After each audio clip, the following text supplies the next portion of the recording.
The following is part of an ongoing series of distinguished speakers presented by the Baltimore Council on Foreign Affairs. The broadcast of this program is made possible by the generous contributions of the members of the Baltimore Council on Foreign Affairs.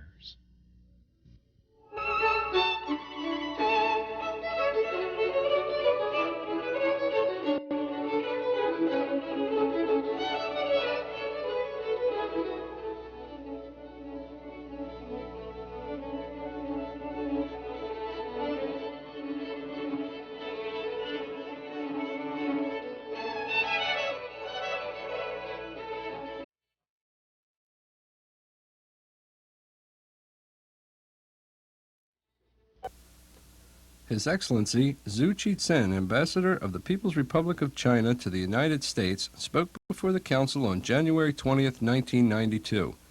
The title of the address is United States-China Relations. Introducing Ambassador Qizhen is Sheila K. Riggs, President, Diversified Health Services Incorporated, and Co-Chair of the Board of Trustees of the Baltimore Council on Foreign Affairs.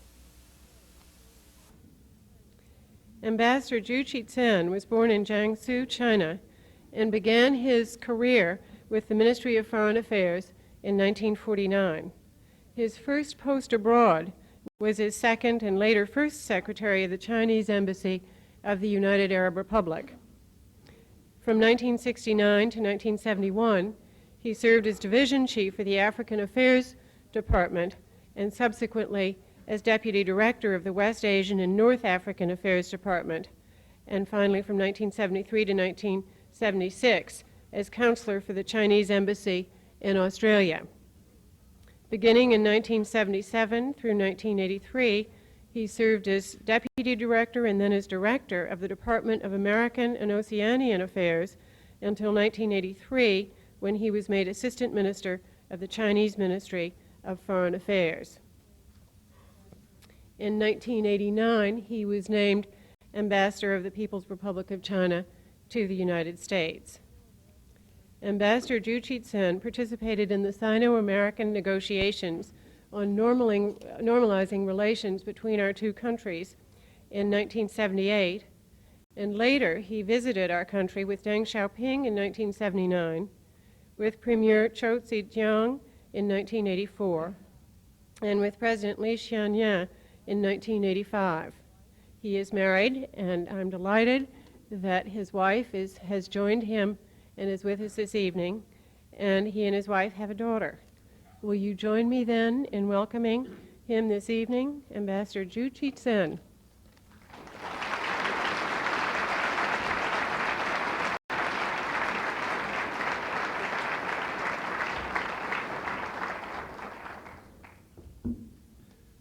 Thank you very much.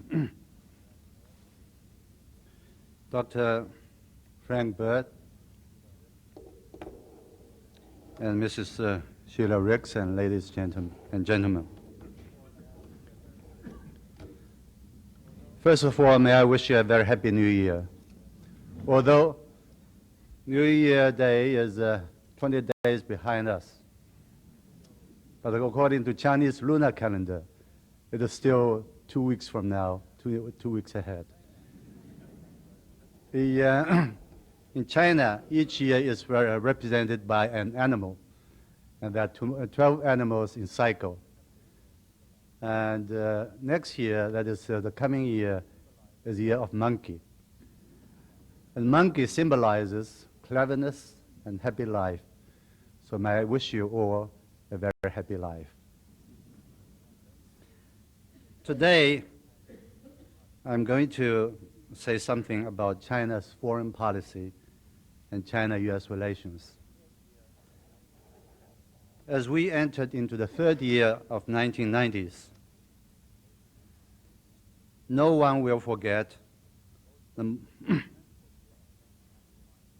most eventful year of 1991. Germany is one, the Soviet Union fall apart. The world geographical as well as the political maps have been redrawn.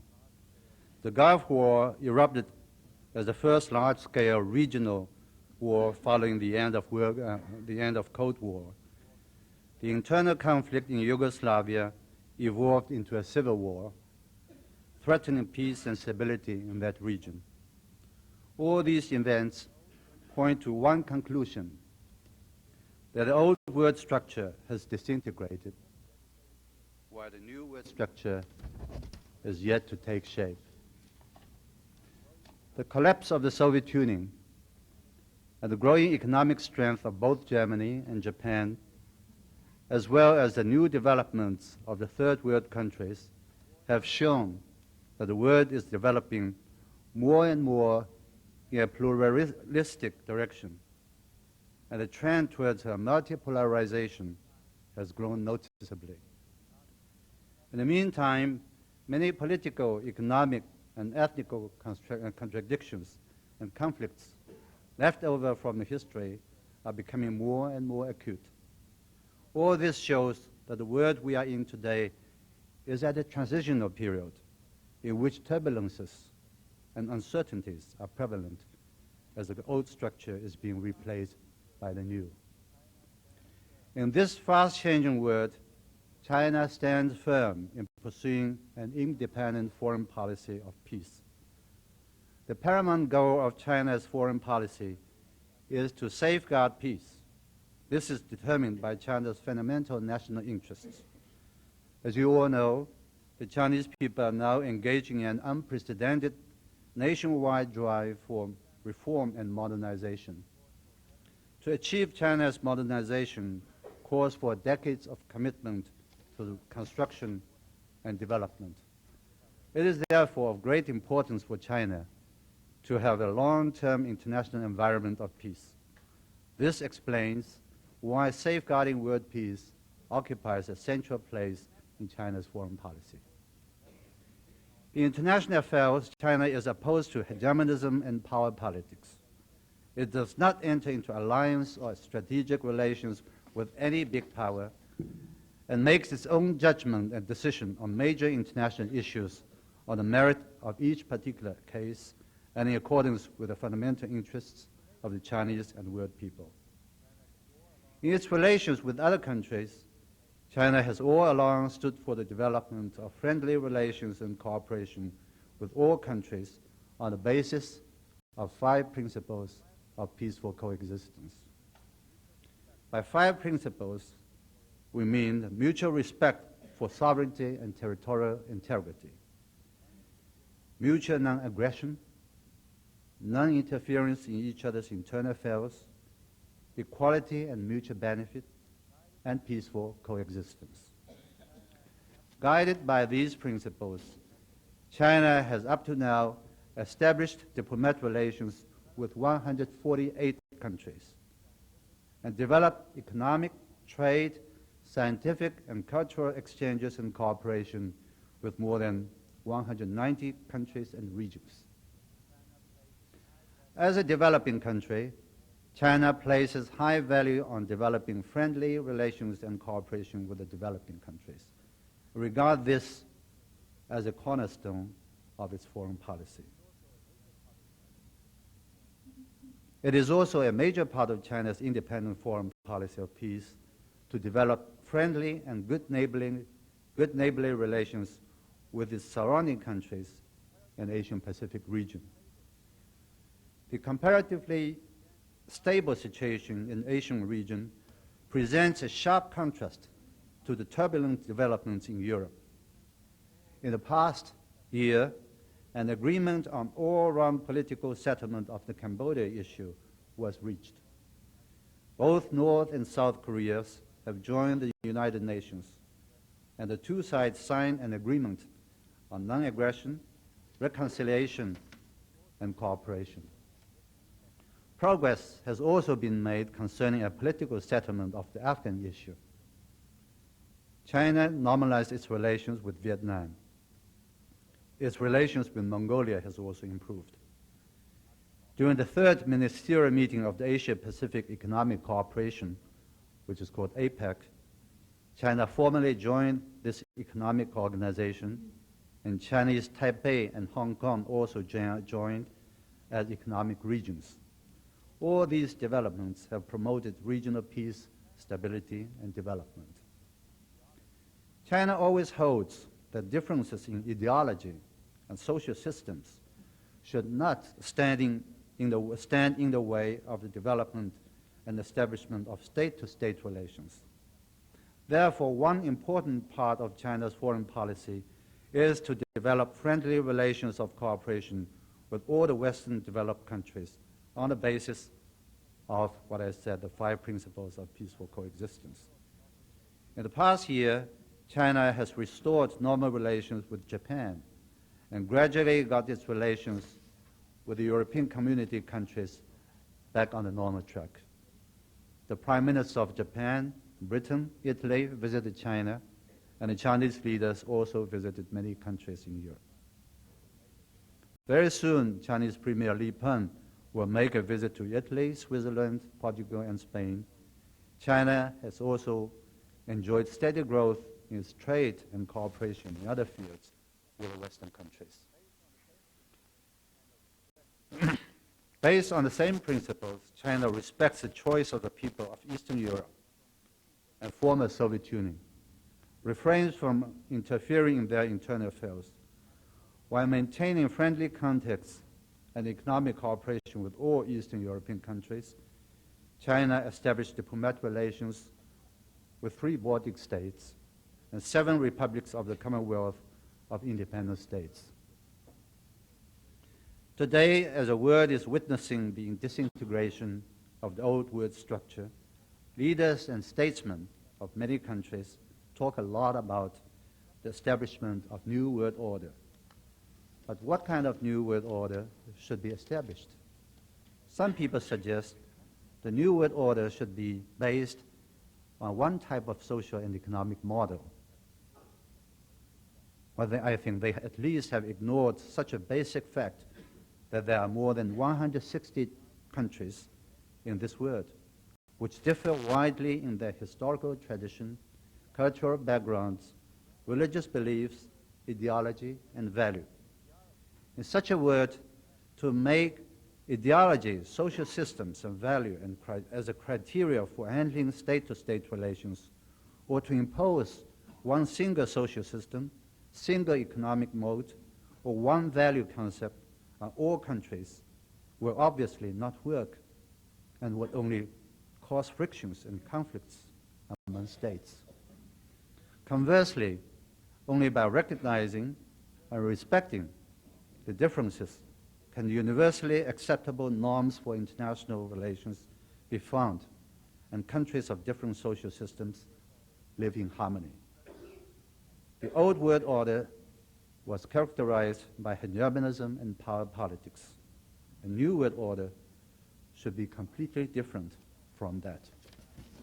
In my view, a new international order should conform to the purposes and principles enshrined in the Charter of the United Nations, as well as those principles which have proved practical and are widely accepted by the international community.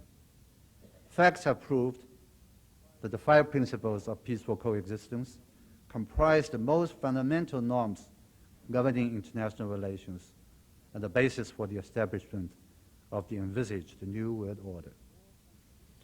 In accordance with these 5 principles, all countries should respect each other's sovereignty, treat each other as equals, try to seek common ground while putting aside differences, carry out friendly cooperation, and live in harmony.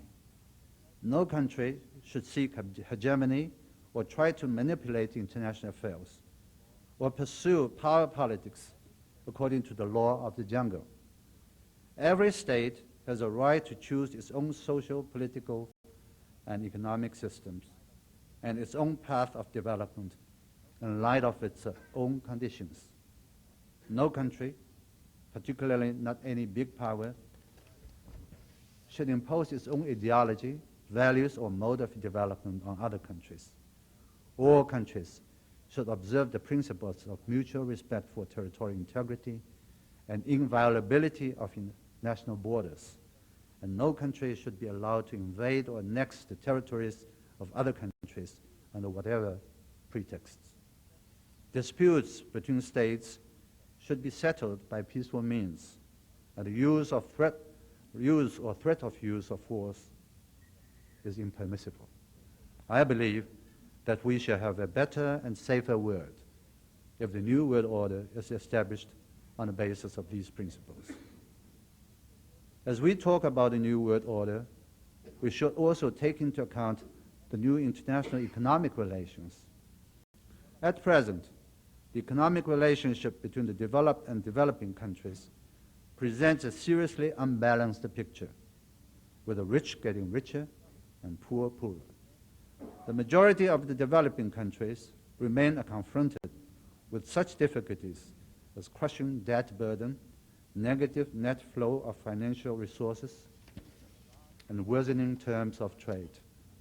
To a large extent, the widening economic gap between the North and South is the result of the existing inequitable and unfair international economic order. To reverse the situation, it is necessary to establish a new international economic relationship. The economy of the world is becoming more and more interrelated and interdependent today. If the economy of the third world countries fails to develop for long, that would not be good for the economic development of the developed countries. And without a fundamental improvement in North and South relations, it will be difficult to ensure world peace and stability. To promote common development, all countries should help each other and work to establish a fair and rational international economic order based on mutual benefit and cooperation. Having spoken about China's foreign policy, I wish to make a few comments on the situation in China. Despite the changing world situation, China is firmly taking its own road of reform and opening up. It now enjoys political stability, economic development, social tranquility, and national unity. All this presents a sharp contrast to what happened in some parts of the world. 1991 was also an eventful year for China. It was hit by the most severe flood, which was never seen in the past 40 years, which caused serious damages to agricultural crops and lives of the people in the flooded areas. However, thanks to the joint efforts by the government and the people, damages were brought under control. And another bumper harvest was achieved last year, which was only next to the historical record of 1990. China's industry maintained a strong growth by 10%. Its GNP showed an increase of 7%. The inflation rate, which was 18% just 2 years ago, was reduced to 4%. China's foreign trade increased by 16%. With the improvement of China's investment environment, foreign investment has kept a strong momentum of increase. During the first half of last year, over 5,000 new foreign-funded enterprises were set up with pledged investment of $4.5 billion, showing an increase of 80% in terms of number of firms and 94% in terms of money values. This unprecedented increase of foreign investment has shown the confidence of foreign investors in China. It has also pointed to the fact that China's reform and opening up is anything but weakened. And there's no doubt that China's stability and development is an important factor of stability in the Asian Pacific region and also a contribution toward peace. Now let me turn to China-US relations. Thanks to the efforts made by the two sides, some progress has been made in our relations in the past year. China's most favored nation status was sustained for another year after heated debate in the Congress. I must say that when I say it's sustained for another year, it doesn't mean that Congress has passed a law supporting the extension of MFN. It's just because the Senate didn't have time to discuss, so it's automatically extended.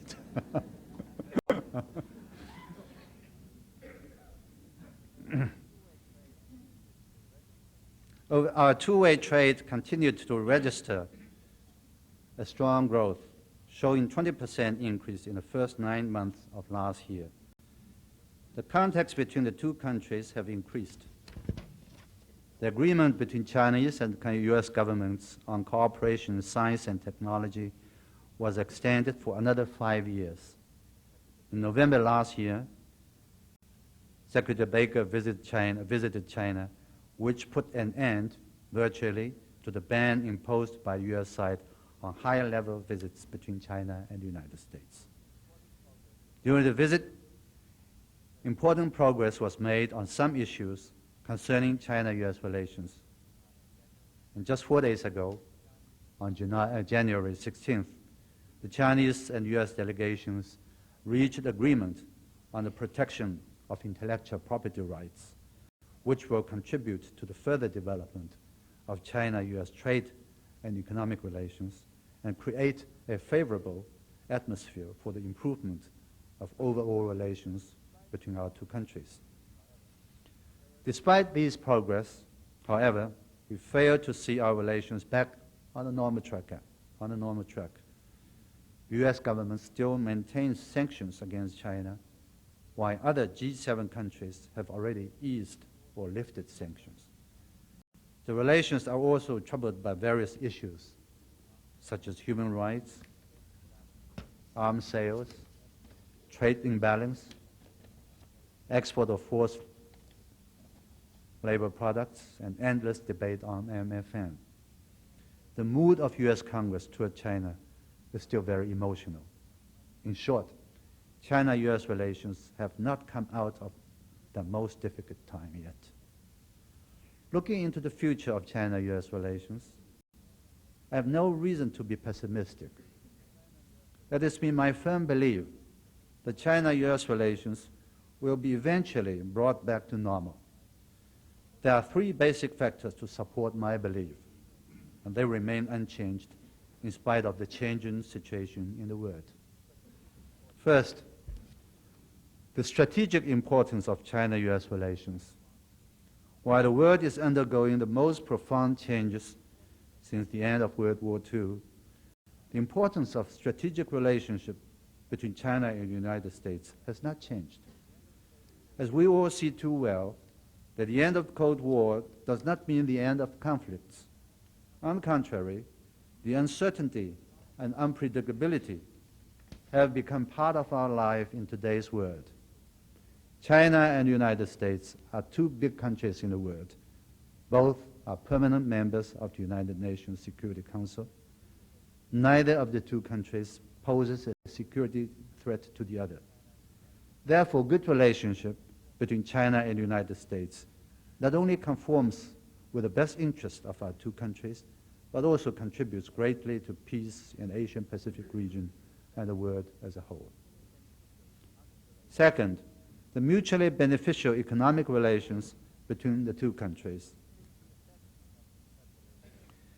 Since the establishment of diplomatic relations between our 2 countries in 1979, our two-way trade has grown at an annual rate of 20%. The United States has now become China's number 3 trading partner after only Hong Kong and Japan. China has jumped to the 9th biggest trading partner of the United States. The trade volume between our 2 countries reached $9.5 billion in the first 9 months of last year. According to American statistics, the figure is even higher, reaching $17.7 billion in the 9 months. I must add there's a difference of statistics between the 2 countries, which has been there for many years. Our statistics is, as I said, is 9.5 billion 9 months. The American statistics is 17.7. There's a big difference. The only reason why there's such a difference is, well, we do not count those Chinese commodities transshipped through a 3rd country or 3rd place as a part of China's export to the United States. Whereas according to American statistics, this is considered as a part of China's export That makes a difference. We've argued with the American Department of Commerce for many years. Now, so I'll give you two figures so you can have a complete picture. And it is expected to set a new record over the whole year. The United States is also the largest foreign investor in China. By the end of June 1991, the total contracted U.S. investment in China reached $4.7 billion in 1,587 projects. In fact, many big American corporations can find their subsidiaries in China, and many major American banks have their offices there. At the same time, China's investment reached $400 million US dollars in this country, making the United States the largest recipient of China's overseas investment. Third, the long-standing and deep-rooted friendship between our two peoples. The Chinese and American peoples have enjoyed a long tradition of mutual contact and cherished profound sentiments for each other. Since our doors reopened to each other in 1972, people-to-people exchanges have flourished on an unprecedented scale. Up to now, 25 pairs of sister provinces, states, and 44 pairs of sister cities between China and the United States have been affiliated. These contacts and exchanges further helped forge a bond of enduring friendship between our two peoples. Both Chinese-American peoples wish to see the early restoration of China-U.S. relations. This provides the ultimate guarantee for the preservation as well as development of our relations. All this shows that there exist many common interests between our two countries, and that we have every reason to make joint efforts to turn China-U.S. relations for the better in the coming year. Then what should be done to achieve this goal? In my view, it is great importance for the two sides to restore mutual trust. Mutual trust is the foundation of good relationship. The only way to achieve this is for the two sides to abide strictly by the underlying principles guiding China-U.S. relations laid down in the 3 joint communiques between our two countries, namely the Shanghai Communique that marks the opening of our relations in 1972, the joint communique of 1979 on the establishment of diplomatic relations between the two countries, and the joint communique of August 17, 1982 on the U.S. arms sales to Taiwan. The most important of these are the principles of mutual respect for sovereignty and territorial integrity and non-interference in each other's internal affairs. History has shown that when these principles are observed, our relations progress. When they are violated, our relations suffer setbacks. China and the United States have different social systems and cultural backgrounds. However, these differences should not stand in the way of the development of our state-to-state relations. China-U.S. relations have never been based on common social systems or values. They have been able to grow and develop in the past years because of the important common interests shared by our two countries and two peoples. To work for the improvement of China-U.S. relations, we should also bear in mind the development of these relations is not a favor from one country to another, but mutually beneficial to both sides. Therefore, it is only on the basis of equality and mutual benefit can we move our relations forward.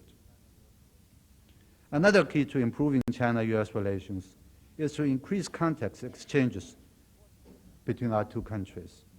The importance should be placed on the resumption of high-level dialogue and contacts between the leaders of our two countries. High-level dialogue is not an indicator of whether the relations between the two countries are in good or in bad shape, nor is it a reward from one country to another country. It is normal practice of international political interaction among states.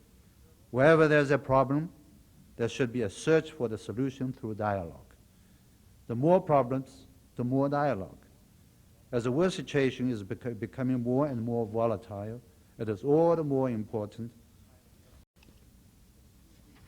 and highly necessary for the two big countries like China and the United States to resume high-level contact and exchange views on issues concerning the global peace, regional stability, as well as our bilateral relations.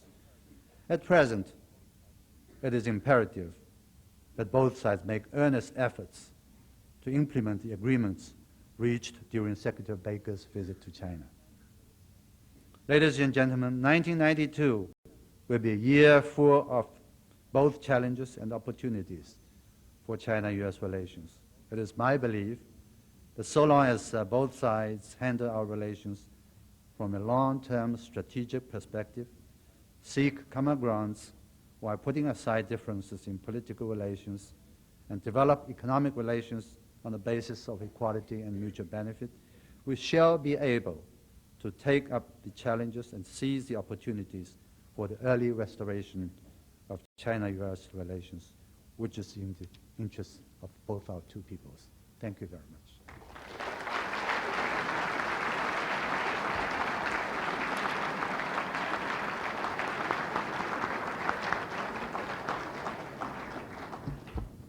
Mr. Ambassador, we thank you. We thank you, Mr. Ambassador, for your cordial remarks, as well as your comprehensive and thoughtful comments. They're an excellent foundation for our questions, which will last until 10 minutes after 7. Yes, sir, at that microphone. Mr. Ambassador, I have 2 questions for you. You spoke very movingly about the problems of the developing world and the inequalities. And I happened to notice recently that your Deputy Prime Minister, when he visited Japan last month, asked Japan to set up a special fund to promote agricultural development in China. But it's also clear to us that China has been actively involved in arms sales abroad, including perhaps a $1 billion arms sale to Burma, among others, and not to mention other sales. And considering the need in the developing world, if you have such profits from your arms sales, why should you be the recipient of aid from multilateral organizations for your economic development? Well, I think these are 2 different questions. On arms sales, China is one of the countries which sells arms to other countries. But the total amount of arms sales by China is much less than many other countries. And we have a principle guiding our arms sales to other countries. One, arms sales to any country should be able to help the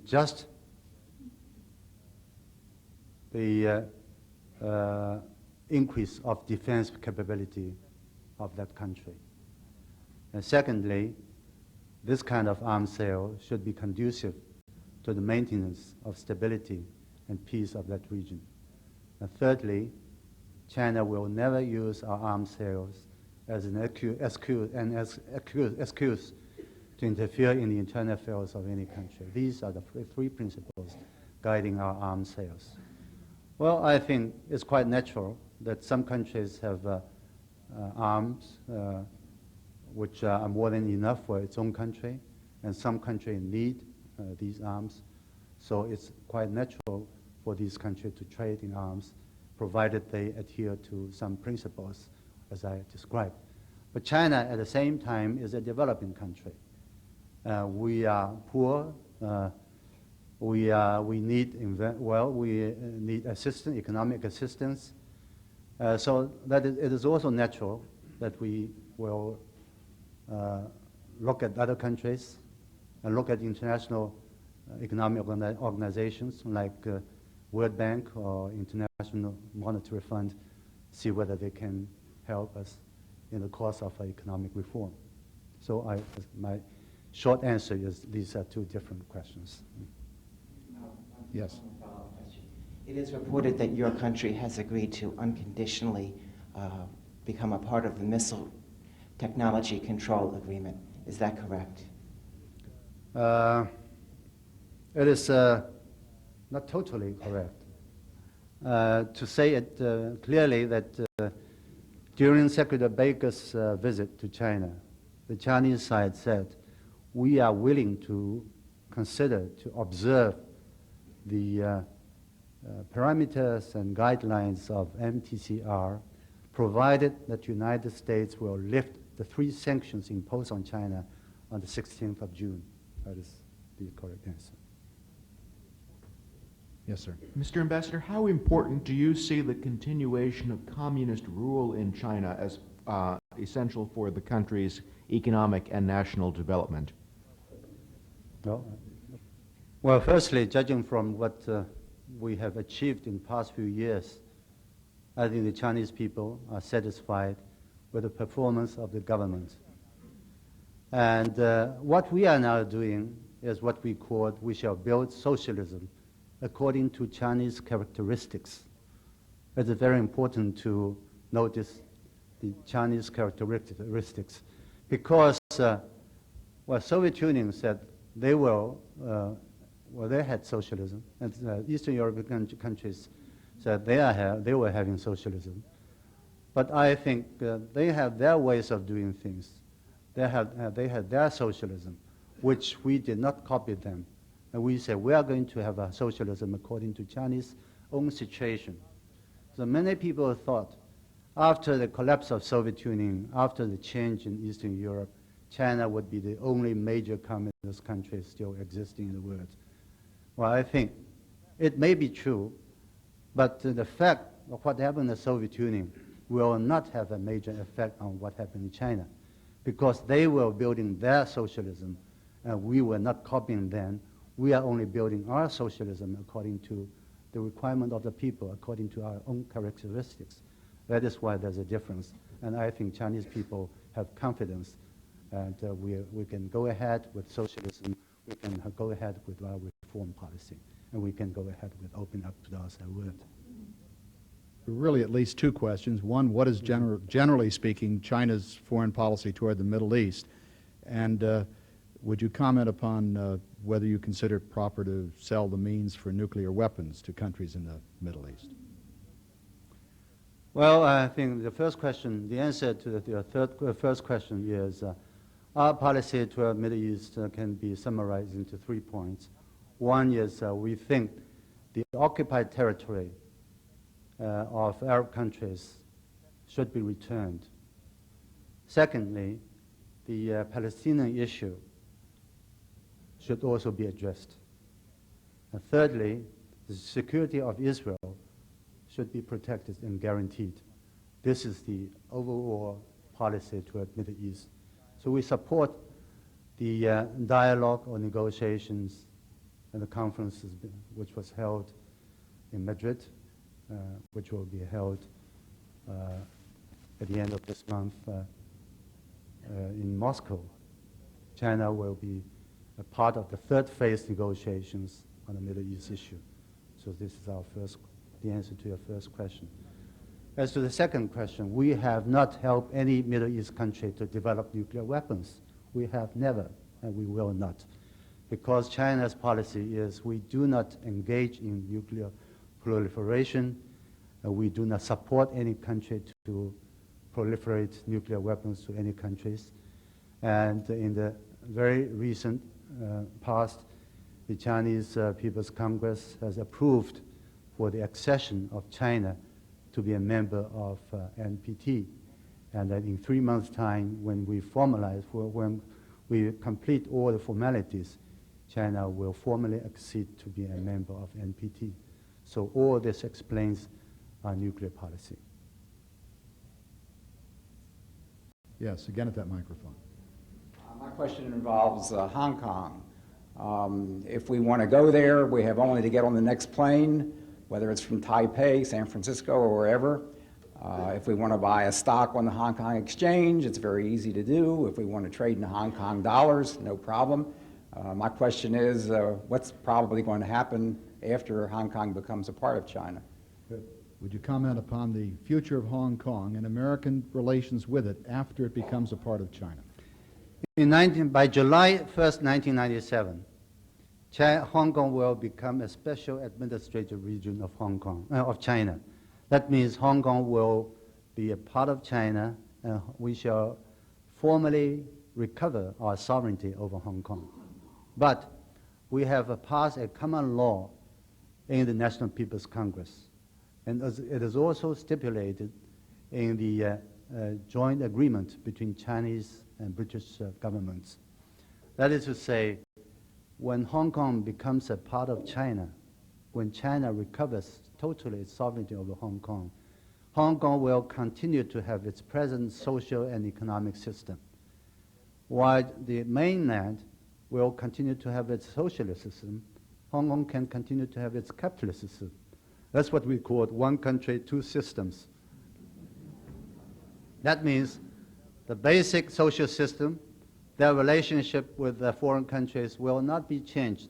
They can continue to have its legal system. They can enjoy in a short term that they can enjoy a high degree of autonomy when Hong Kong becomes a part of China. We would like to see Hong Kong remain a trade, economic, tourist center in the Far East after 1997 as it is today. That is our policy. Yes, sir. Mr. Ambassador, you spoke of China's acceptance of the maxims that no nation has the right to interfere in the internal affairs of others. This would include military annexation, the need to accept cultural differences, and the resolution of disputes peacefully. There are people in the People's Republic of China, in particular I'm thinking about the Tibetans, who saw the Tibetan people, who saw their nation militarily invaded, forcibly annexed, and a lot of their cultural heritage outlawed and destroyed. I was wondering if China would be willing to back up that foreign policy by perhaps granting the people of Tibet perhaps a plebiscite to decide whether they wanted to remain a part of the People's Republic of China or whether they would like to return to their former independent nationhood. A good question. Because this question was put to me on many other occasions when I speak on different places. I think there's a very, I should say, high degree of misinformation about the background of and situation of Tibet. Firstly, Tibet is not a foreign country, it's not a independent political entity. Tibet has always been a part of China. If you look at the history, starting from 7th century, Tibet has a very strong political, economic, and cultural ties with the Tang dynasty. And then, beginning from 13th century, Tibet has been a part of China without interruption. So that means at least for more than 600 years or more, Tibet has always been a part of China. Tibetans are one of the national minorities of China. China has 56 nationalities. That means that China has 56 ethnic groups. The Tibetans is one of the 56 ethnic groups.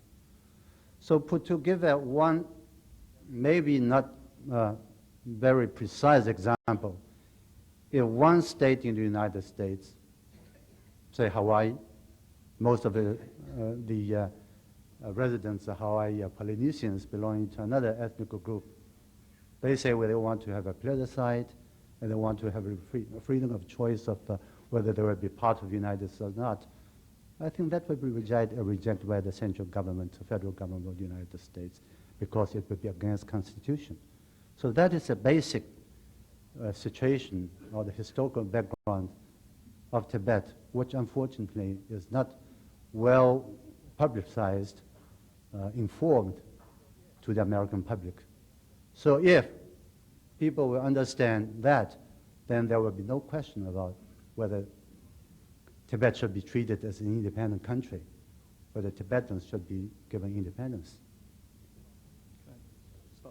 Just to follow up very briefly, I'll have to defer to your knowledge of your own ancient history of China, but I did have the privilege of traveling for 3 months in your country with my wife, which we enjoyed very much.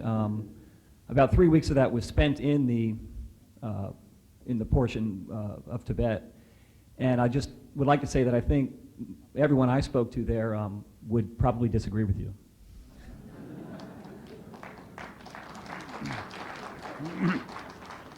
You've been presented with an ad hoc poll of Tibetan citizens. Well, that answer is more or less expected. Yes, sir. My company does a fair amount of business in and out of China, so that we have lived through, as your government calls the events in June. When I visited China, it was approximately 2 weeks after the lifting of martial law in Beijing. It became clear to me in meeting and now using your point of not as a foreigner addressing or lecturing or trying to take my views towards your country. What is the view of your people after what they perceived in my own conversations of the betrayal of the People's Army, meaning that the People's Army would, quote, never fire on the people? And that long-standing tradition in China of the People's Army being of the people. I also have another telling event of a person who worked for us who made the mistake of having his picture on cable news network and has since disappeared. So how would you tell us what is going on in China today to restore the confidence of the people in the government and in the People's Army? Would you? Well, if you travel in China, I was in China about 2 months ago. I traveled to different provinces, to southwest part of China, to southeast part of China. I can say that it is not exaggerating to say that we have stability in China. Well, in China, I think maybe some people are skeptical, but if you travel in China, I think the June 4th incidents, which happened in 1989, is very much behind the people now. It's very much behind the people now. Well, in other countries, like in the United States, you can still see from time to time television reports reproducing the pictures taken in those days, showing that the government has done this and that. But after 2 years, when people in China knew gradually exactly what happened, and then they support the government policy and decision. Because firstly, the fact that the army shot the students, that is just the other way around. I was in China on June the 4th. I saw how the incident happened. I was living in the suburban area, and I saw how these hoodlums, how those people blocked the armed cars and throw their stones and rocks on these the troops and soldiers. That started the violence, instigated violence. So I'm not going to go through with all these details. It would be a long story. But I just want to say that it is very much behind the Chinese people now. People have now confidence. If you go there, you can see that people live in harmony. If you go to the universities, you can see that people are very peacefully living there and studying there. So I think this is one thing I want to say. The other thing that people learned is that we have also our history about Cultural Revolution. Maybe some people know about that.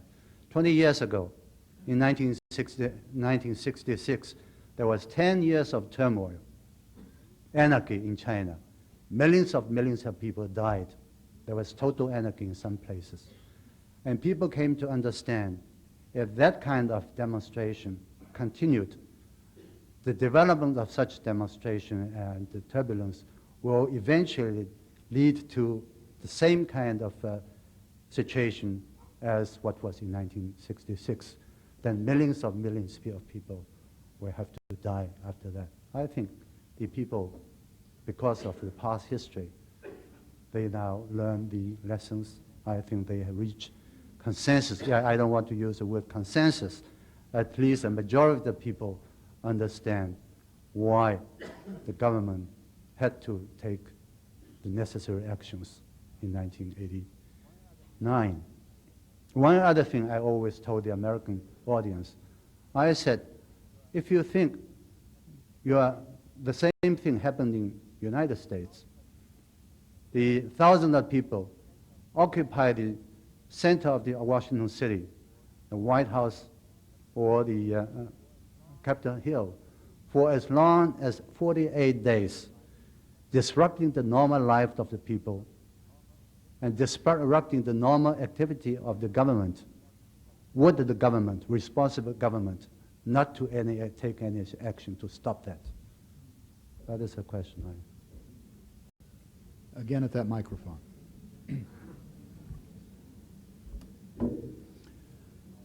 I just want to turn to the future, if I could. If there's one lesson to be learned by the mistakes of Mikhail Gorbachev, if you could address the one lesson that the present leadership in China could learn from the mistakes of Mikhail Gorbachev, what would that one lesson be? Well, if this question is answered off record, I would answer more candidly. Well, I should warn you, Mr. Ambassador, that C-SPAN is here going nationwide to 28 Since million it is on the households. record, so I only can say that one difference, I wouldn't say lesson, but one difference between China's reform and Gorbachev's reform was that we have our economic reform going ahead before political reform. Why? Well, I must say that we have had our political reform, but we put economic reform ahead of political reform. Whereas the Gorbachev just put the whole thing the other way around. I think the major difference is, according to our assessment, if you want to carry on reform, then you must have the support of the people. But how can you have the support of the people without people being benefited by reform? So the first thing we did was to carry on the reform in the rural areas. So 80% of the Chinese population benefited from the reform. Then they support the reform. Then we go ahead with the reform in urban areas. Then we go ahead with our political reform. But in Soviet Union, Gorbachev talked a lot about reform. But people more and more are concerned about the basket is empty. They will have to spend longer time to buy bread. So gradually people was more and more dissatisfied. Well, that is the only thing I can say now. Yes, sir. Yes, Mr. Ambassador, can you comment on the future relationship between the mainland and Taiwan? And secondly, I'd like to bring you back to the question of one country, two systems. Given the issues that came up during the crisis about the Hong Kong airport, what are the specific steps that the mainland government will take to guarantee overseas investors and people in Hong Kong that the system in Hong Kong would be maintained after 1997? The first question is, the answer to your first question is simple, that we shall have the formula, same formula, to resolve our question of reunification between mainland and Taiwan. That formula is, again, one country, two systems.